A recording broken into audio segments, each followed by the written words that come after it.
মা হ্যাঁ এসে গেছি। দেখেছিস? ওই দেখো আসলেই দেখো আমার ছেলে চলে এসেছে। কি হয়েছে বল বল কি হয়েছে কি হয়েছে? তোর আবার একটা পার্সেল এসেছে। কিসের পার্সেল? কিছু অর্ডার করিনি। তুই আমার শাড়ি অর্ডার করেছিস মনে হয়?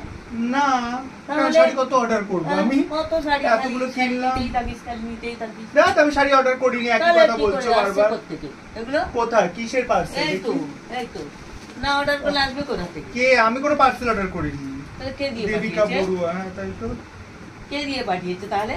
ফ্রম মায়াবন বিহারিণী। আমি কোনো অর্ডার করিনি। কে এটা দিয়েছে? আমি তো জানি না ঈশা।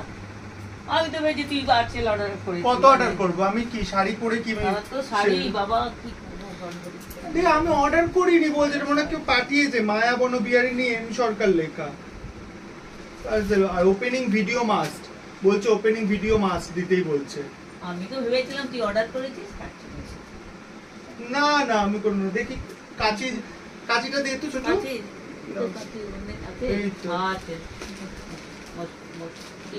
পার্সেল তো আমি কেন অর্ডার করতে যাবো? এত কে দিল তোমাকে এটা এসে? ওই কুরিয়ার কি দিয়েছে? কি মনে হচ্ছে এটা? কি জানি কি আছে আমি খুলিনি কেন তুমি খুলবে এসে? না তোর শাড়ি কি হবে অর্ডার? আমি কেন অর্ডার দেবো?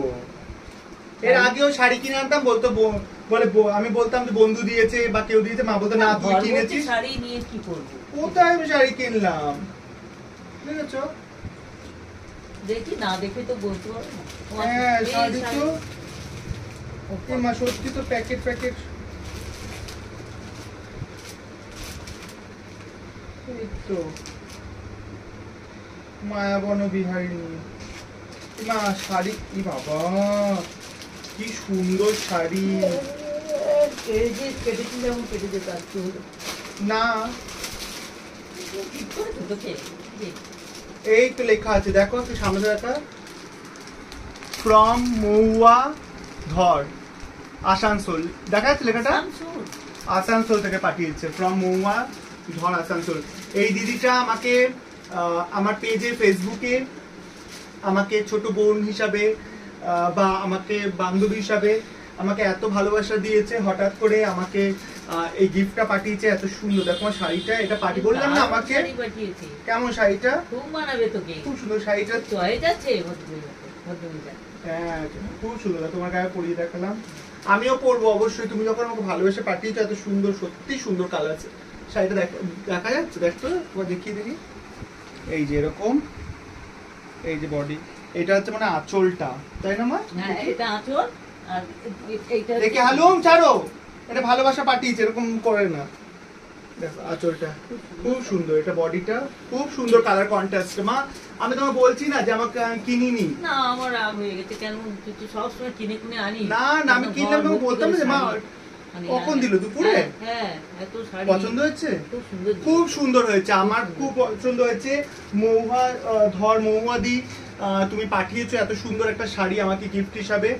আমি তোমাকে কি বলে ধন্যবাদ দেবো আমি জানি না, কিন্তু কি বলতো আমি একটা মনে করি, আমি যেটা মনে করি যে তোমরা এত দামি দামি জিনিস যে আমাকে দিচ্ছ, এই শাড়িটার তো প্রচুর দাম। আমি এটা দামটা দিয়ে আমি বিচার করছি না, তোমাদের যে ভালোবাসা দিয়ে পাঠিয়েছো এটার জন্য আমি, এটা আমার কাছে বিশাল বড় প্রাপ্তি, আশীর্বাদের মতন। কিন্তু এত দামি জিনিস আমাকে পাঠিও না, কারণ আমি তোমাদের জন্য কিছুই দিতে পারিনি আজ পর্যন্ত, বা কিছু দিও নি, কাউকেই কিছু দিতে পারিনি।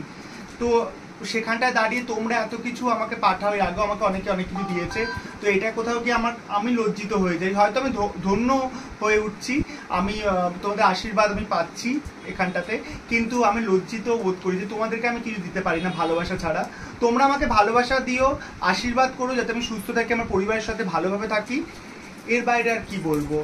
এত সুন্দর একটা শাড়ি, অবশ্যই পয়লা বৈশাখে এই দিদিটা আমাকে মেসেজও করেছিল যে অবশ্যই পরো, কেমন লাগে জানিও। মা তুমি কিছু বলো দিদিটাকে।